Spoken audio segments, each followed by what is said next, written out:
Hit TV అభిమాన ప్రేక్షకులకు స్వాగతం. నేను మీ నాగేంద్ర కుమార్. ఈ 14 రోజులుగా దాదాపు అనుకుంటాను, అప్పుడే 2 వారాలు పైచిలకే అనుకుంటా, ఈ ఫెడరేషన్ కార్మికులు అండ్ సినిమా పరిశ్రమలో ప్రొడ్యూసర్ కౌన్సిల్ అండ్ ఫిల్మ్ ఛాంబర్కి మధ్యలో చాలా పెద్ద పీఠముడి పడి వాదోపవాదాలు, చర్చోపచర్చలు జరుగుతున్నాయి తప్పితే ఇప్పటి వరకు ఏ కొలిక్కి వ్యవహారం రాలేదు. మొన్నటి వరకు కూడా, అంటే ఇప్పుడు కూడా పూర్తిగా రాలేదు. కాకపోతే ఏంటంటే వాళ్ళు అడిగే కోరికలు, వాళ్ళ కష్టానికి తగ్గట్టుగా మేము ఇంత కష్టపడుతున్నాం కాబట్టి మాకు ఈ వేతనాల పెంపు అన్నది చాలా సమంజసమైనది, చాలా అవసరమైంది మా జీవితాలకి. ఎందుకంటే ఇప్పుడు అంతా జీవన ప్రమాణాలు అన్నీ పెరిగినాయి కాబట్టి మాకు కూడా ఆ అవకాశాన్ని కల్పించి మాకు కూడా వేతనాలు పెంచండి అని చెప్పి వాళ్ళు అప్పుడే అంటే జూన్ 30వ తారీఖుకి పూర్తయిపోతుంది ఆ 3 ఏళ్ల అగ్రిమెంటు. మళ్ళీ కొత్తది ఇంకో 30% వేతన సవరణ చేయడం కోసం అని చెప్పి వాళ్ళు ముందు నుంచే అర్జీలు పెట్టుకోవడం, సంప్రదించడం ఇలాంటివన్నీ జరుగుతున్నాయి. కానీ నిర్మాతలు దాన్ని అంత గొప్పగా ముందుకు తీసుకువెళ్ళలేదు. ఎందుకంటే సినిమా పరిశ్రమ కూడా డోల్ డ్రమ్స్లో ఉంది, సతమతం అయిపోతున్నది. సినిమాలు హిట్ పర్సంటేజ్ తక్కువ అయిపోయింది అండ్ ఫెయిల్యూర్స్ ఎక్కువైపోయి దాని మీద మళ్ళీ ఓటీటీ అని ఇంకోటని సినిమా ఇండస్ట్రీని పూర్తిగా అంటే అష్టదిగ్బంధనం చేసింది సినిమా పరిశ్రమని. ఇందులో నిర్మాతలు ఖర్చు పెట్టక తప్పట్లేదు, ఏ ఖర్చుని కాదనుకోలేకపోతున్నారు. ప్రతి ఖర్చు వాళ్ళ పేకల మీద కత్తిలా ఉంటుంది. అందుకని వాళ్ళు దాన్ని సినిమా తీయాలంటే వాటన్నిటిని ఒప్పుకొని వాటన్నిటికీ తల వంచి సినిమా చేస్తే కానీ ఆ సినిమాని చేయలేని పరిస్థితుల్లో వాళ్ళు ఉంటూ ఇలాంటి ఒక గొప్ప సందిగ్ధావస్థలో సినిమా పరిశ్రమ వాళ్ళ మట్టుకు వాళ్ళ స్టాండ్లో వాళ్ళు ఉన్నారు, వీళ్ళ స్టాండ్లో వీళ్ళు ఉన్నారు. వాళ్ళు హీరోలకి అంత ఇస్తున్నారు, డైరెక్టర్లకు అంత ఇస్తున్నారు, కెమెరామెన్లకు ఇంత ఇస్తున్నారు, అలా ఇస్తున్నారు, ఇలా ఇస్తున్నారు అని చెప్పి ఆ లెక్కలని వాళ్ళు పెట్టుకుంటుంటే వీళ్ళు అంటే నిర్మాతల మండలి, ఛాంబరు మాకు ఇన్ని ఇబ్బందులు ఉన్నాయి, తప్పదు, ఎవరి పేరు మీద మార్కెట్ అవుతుందో వాళ్ళకి ఇవ్వక తప్పదు, వాళ్ళ దగ్గర హుజూర్ అని చేతులు కట్టుకోక తప్పదు మాకని చెప్పి వాళ్ళు వాదనలు వినిపిస్తున్నారు. ఇలాంటి వాతావరణం ఏదో నడుస్తున్నది. ఇప్పటి వరకు ఏ విషయం కొలిక్కి రాలేదు. కాకపోతే ఏంటంటే ఈ మధ్య రోజుల్లో అంటే వాళ్ళు చాలా కాలం ఎవరి మట్టుకు వాళ్ళు కొట్లాడుకున్నారా, తగులాడుకున్నారా, మాట్లాడుకున్నారా, ఒకళ్ళ మీద ఒకళ్ళు వాగ్బాణాలు సంధించుకున్నారా, ఇవన్నీ పక్కన పెడితే అవన్నీ కూడా జరిగినాయి. కాకపోతే లాస్ట్లో అందరికీ సడన్గా ఒక పేరు గుర్తొచ్చింది. ఆ పేరు ఏంటంటే ఏదో తారక రామన్లాగా ఆ పేరుకి సినిమా పరిశ్రమలో ఒక 45 ఏళ్ల చరిత్ర, ఒక గొప్ప జైత్రయాత్రల పర్వం సినిమా పరిశ్రమకి.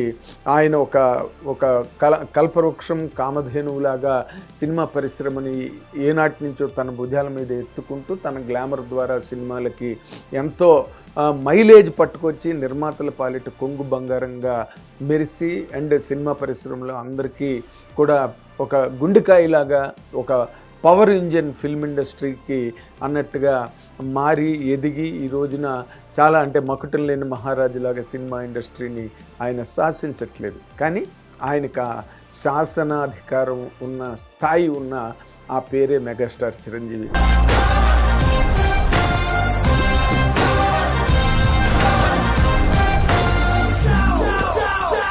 కాబట్టి వీళ్ళందరూ వాళ్ళల్లో వాళ్ళు మల్లగుల్లాలు పడ్డారు, ఒకరి మీద ఒకరు రకరకాలుగా ఫైటింగ్లే జరిగినాయి ఆల్మోస్ట్. కానీ లాస్ట్లో ఇంకా మన వల్ల కాదు, మనం దీన్ని ఇప్పుకోలేం, ఈ చిక్కుముళ్ళు మనం ఇప్పుకోలేం అనే ఉద్దేశంతో అందరూ కూడా మెగాస్టార్ చిరంజీవి గారిని ఆశ్రయించడం జరిగింది.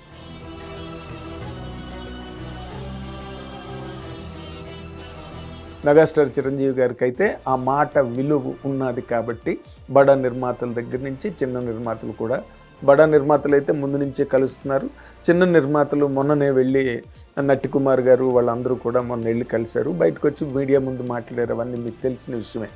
ఎందుకంటే ఆయన తాలూకా ప్రాతినిధ్యము, ఆయన తాలూకా ప్రాబల్యము లేకపోతే ఈ సినిమా పరిశ్రమలో ఏ విషయాలు ఒక్కొలిక్కిరావు. ఓకే, దాసనారాయణ ఉంటే దాసనారాయణ ఆయన దగ్గరకి అందరూ వెళ్ళి పరిగెత్తి వెళ్ళేవారు ఉదయాన్ని. ఆయన కూడా అంతే క్రియాశీలకంగా అన్ని విషయాల్లో తలదూర్చి అందరికీ తల్లో నాలుకలా ఉండి అందరి సమస్యల్ని పరిష్కరించడం అన్నదే ప్రతిరోజు దినచర్యగా పెట్టుకున్న ఒక ఒక గొప్ప వ్యవస్థగా దాసనారాయణ గారికి పేరున్నది. దాన్ని ఎవరూ కాదనలేరు. ఈ రోజున కూడా ఆయన ఉంటే ఇంతవరకు కూర్చుండేది కాదు, ఆయన ఉంటే అని మాట్లాడుకుంటున్నారు.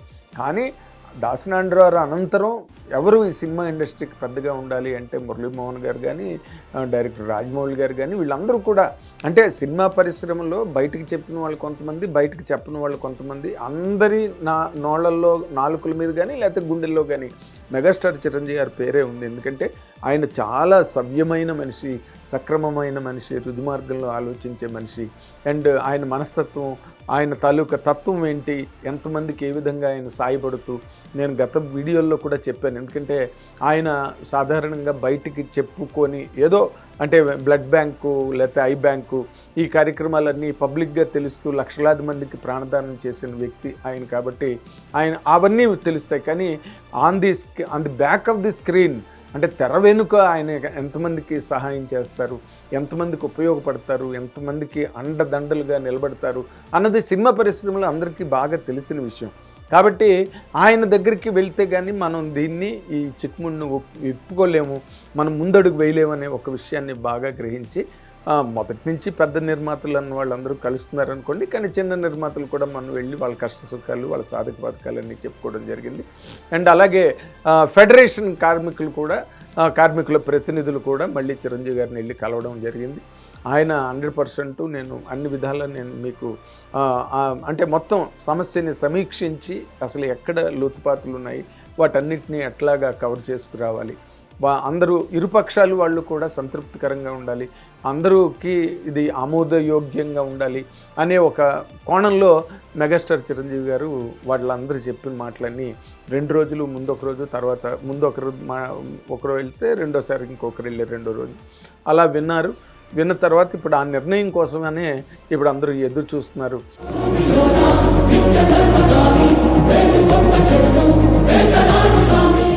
కాకపోతే ఏంటంటే ఇప్పుడు ఈ సందర్భంలో నేను మీ అందరికీ గుర్తు చేద్దాం అనుకున్న విషయం ఏంటంటే సినిమా ఇండస్ట్రీకి పెద్దెవరు అంటే అంతమంది మీరే పెద్దండి అన్న ఆయన ఒక మంచి మాట అన్నారు.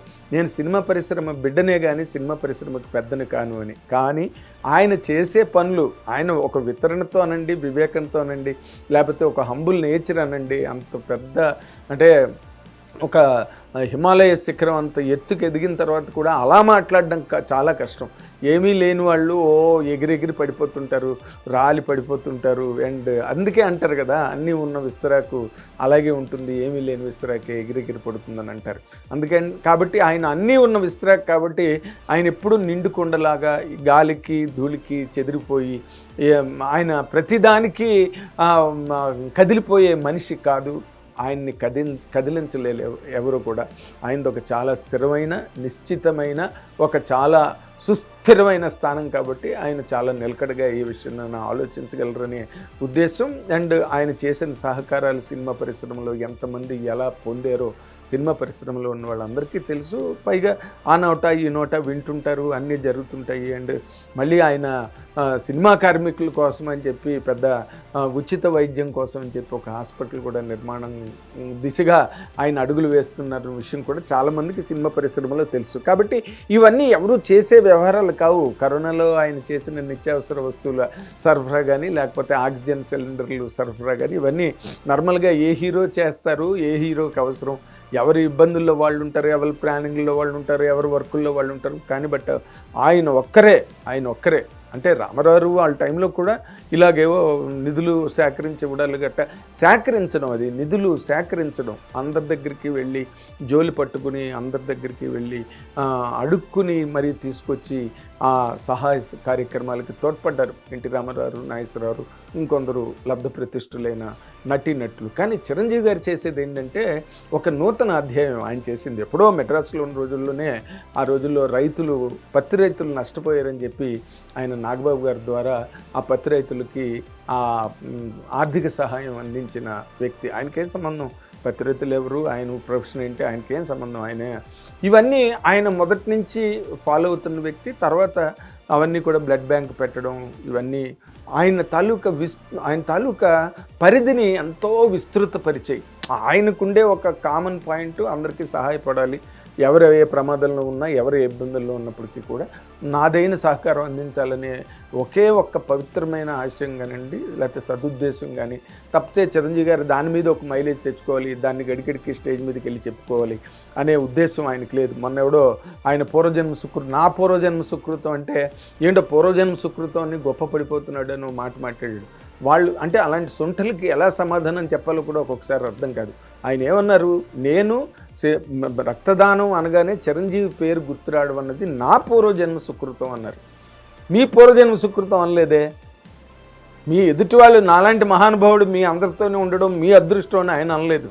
నేను ఈ స్థాయికి రావడానికి మీ అందరూ నాకు కలిసి రావడం కానీ, లేకపోతే మీరందరూ నాకు వెన్నంటుండి నన్ను ముందుకు నడిపించడం కానీ నా అదృష్టం అని ఎన్నోసార్లు చెప్పారు. అభిమానులకు ఎన్నోసార్లు ఆయన అభివాదాలు చేస్తారు, మీరు లేకపోతే నేను లేనని చెప్తారు. అలాగే ఇది కూడా ఈ బ్లడ్ బ్యాంక్ అనేది ఆయన నా పూర్వజన్మ సుకృతం అన్నారు. అంటే ఏంటి, నేను ఎంత యోగం చేసుకున్నానో, నా జన్మ ధన్యం, నా జీవితం ధన్యం అనే యాంగిల్ వచ్చి మాట్లాడితే, మహానుభావుడు ఎవరో ఒక ఆయన పూర్వజన్మ సుకృతం అని చెప్పేసుకుంటాడు ఏంటని, ఆయన పూర్వజన్మ సుకృతం. ఇంకా అలాంటి వాళ్ళ గురించి ఎక్కువ మాట్లాడక్కర్లేదు. కాకపోతే ఇక్కడికి వచ్చిన ఇష్యూలో ఆయన ఇప్పుడు నిర్మాతల వైపు నిలబడతారా లేకపోతే కార్మికుల వైపుకి నిలబడతారా అనే ఒక చర్చ ఒకటైతే జరుగుతుంది. ఆయన ఏదో సామెత చెప్పినట్టు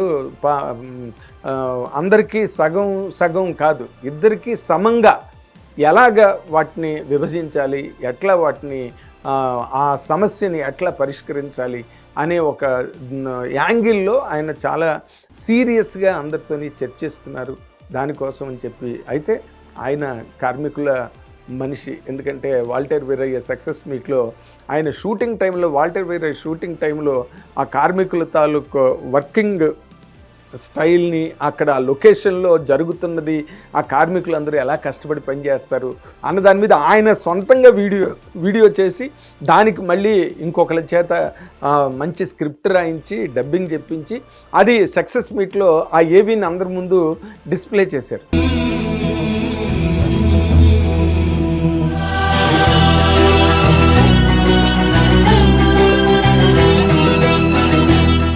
అంటే ఆయనకి కార్మికులు వీళ్ళు చూడండి, వాళ్ళు లేకపోతే మనం లేము అనే ఒక యాంగిల్ని ప్రజెంట్ చేసిన only one and only hero megastar Chiranjeevi. వాళ్ళ మీద ఈ రోజున మనం ఇంత గ్లాసీ, ఇంత గ్లామర్ పిక్చర్ చేసుకుని ఈ రోజున మనం చూసుకున్నాం. అక్కడ అది నిజంగానే వాళ్ళ కష్టాన్ని గుర్తించుకోవాలి, వాళ్ళకి ధన్యవాదాలు చెప్పుకోవడం, వాళ్ళని తలుచుకోవడం మనందరి బాధ్యత. ఎవరు అసలు ఎప్పుడైనా మీరు చూసారా ఎక్కడైనా ఇంకొక వ్యక్తి సినిమా పరిశ్రమలో, it need not be necessarily A hero, A heroine, director, producer ఎవరు కనక్కల, కానీ అటువంటి ఆలోచన, అంటే ఇంతమంది కార్మికులు దీని వెనకాతలు పనిచేస్తేనే ఈ సినిమా అయిందనే ఒక చక్కటి అద్భుతమైన ఆలోచన ఎవరికి వచ్చిందండి? మన ఆలోచనలను మనం ఒకసారి కనుక తరిచి చూసుకుంటే అది మళ్ళీ ఆ ఘనత, ఆ ధన్యత కూడా మెగాస్టార్ చిరంజీవి గారికే దక్కుతుంది.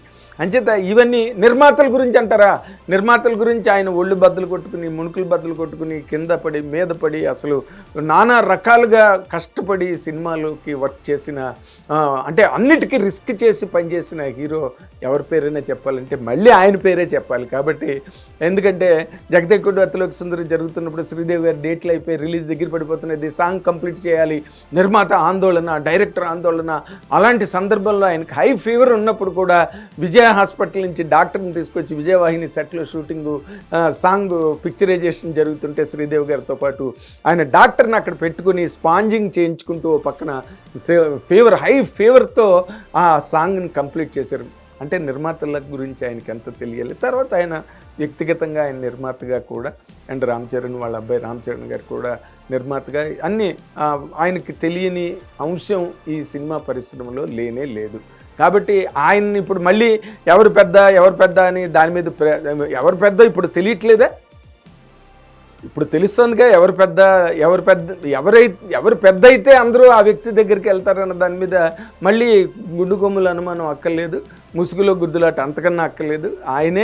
ఆయనే ఇంకా డౌట్లు ఎవరికి అక్కర్లేకుండా ఈ 70వ పుట్టినరోజు ఆగస్టు 22వ తారీఖున ఆయన పుట్టినరోజు సందర్భంగా ఆయన సినిమా పరిశ్రమకి ఇచ్చే ఈ పరిష్కారమే ఆయన ద్వారా సినిమా పరిశ్రమకు అందే చాలా అత్యుత్తమ, అత్యున్నత, అత్యంత మేలిమి కానుక, మేలిమి బహుమతిగా అందరూ భావించాలి. అది ఆయన మెగాస్టార్ చిరంజీవి గారు అనే వ్యక్తి తాలూకా వితరణగానండి, గొప్ప అగ్రస్థానం అనండి, ఏమైనా అనుకోవచ్చు మీరు. Thank you very much. Hit TV app, ఇందులో short news, live news, entertainment shows, movies, digital magazines తో పాటు మీ జిల్లా వార్తలను కూడా ఫ్రీగా చూడొచ్చు. ఇంకెందుకు ఆలస్యం, వెంటనే హిట్ టీవీ యాప్ ని డౌన్లోడ్ చేసుకుని ఫ్రీగా ఎంటర్టైన్మెంట్ పొందండి. Hit TV app. Hit TV app. Please download hit TV app. Hit TV యాప్ని ఫ్రీగా డౌన్లోడ్ చేసుకొని ఎంజాయ్ చేయండి. మీకు నచ్చిన ఎంటర్టైన్మెంట్ కోసం హిట్ టీవీ యాప్ ని ఫ్రీగా డౌన్లోడ్ చేసుకుని ఎంజాయ్ చేయండి. హిట్ టీవీ యాప్ ని డౌన్లోడ్ చేసుకుని ఆస్వాదించండి, ఆశీర్వదించండి. ఇంతమంది సెలబ్రిటీలు హిట్ టీవీ యాప్ ని డౌన్లోడ్ చేసుకోండి అని చెప్తున్నారంటే ఎంత మంచి యాప్ ఆలోచించండి. అమెరికా అమెరికా అమెరికా అమెరికాలో చదవాలనుకునే వాళ్ళకి విశ్వసనీయమైన పేరు మన శౌర్య కన్సల్టెన్సీ. UK లో 1 year masters. UK లో 1 year masters. 2 years work permit up to 5 years visa. Contact Saurya Consultancy. Contact 89851 89851.